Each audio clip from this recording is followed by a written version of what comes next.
এই চালা শোন, আজকে যে ঘটনাটা ঘটাইলাম, ঠিক আছে, সবাই এটা মনে থাকবে। এখন তুই কি করতে চাস আমাকে বল, এখন কি করবো? বস, সিআইডি অফিসাররা তো আমাদের কুত্তা কুত্তা কালা কুত্তার মতন খুঁজে বেড়াচ্ছে। এখন চলো আমরা আস্তানা যেয়ে বিশ্রাম নিচ্ছি। আচ্ছা দাঁড়া, যাবো তো। ওই সিআইডি অভিজিৎ বেশি বেড়ে গেছে। ওকে ওকে যখন মেরা না করি ততক্ষণ তো আমার শান্তি থাকবে না। ওর মাথার চুল একটিও রাখবো না। আর দয়া তো দরজা ভেঙে ভেঙে রেকর্ড করে ফেলেছে।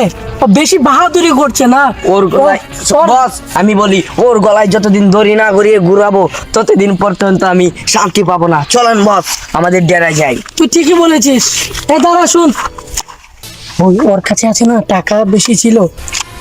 ওকে মেরে আমরা দয়াকে ভাসিয়ে দেবো, আর দয়াকে মেরে অভিজিৎকে ভাসিয়ে দেবো।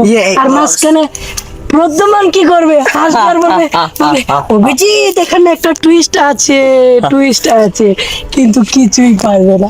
চালাক বলবে, ফাটবে ফুটবে, বুঝবে। আর বস।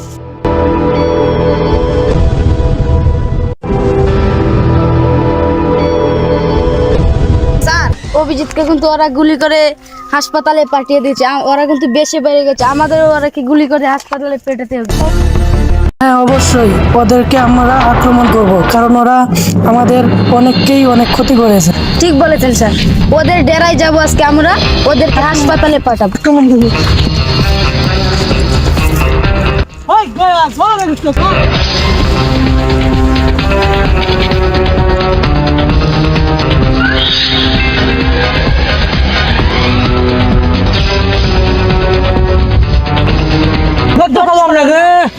দেখতে পারলাম না, চলো আর কি করি।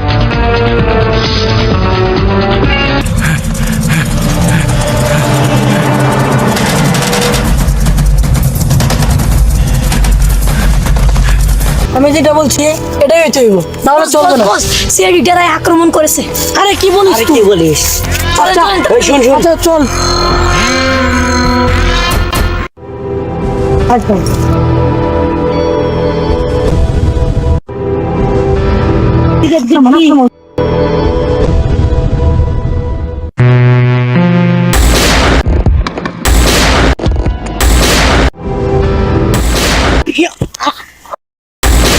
রুহান, এই ভাই, গুলি তো সারা রক্ত শরীরে পড়ে গেছে। হ্যাঁ রুহান, তুই 2 মিনিট চিন্তা করিস না, 2 মিনিট ধৈর্য ধর, আমি এখনই আসতেছি।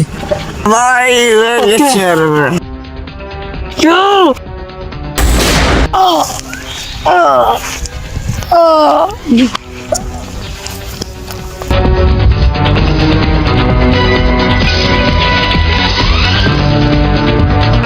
স্যার, সব শয়তান মেরে ফেলেছে, এখন আমরা আমাদের জায়গা চলে যাই। হ্যাঁ চলে যাই।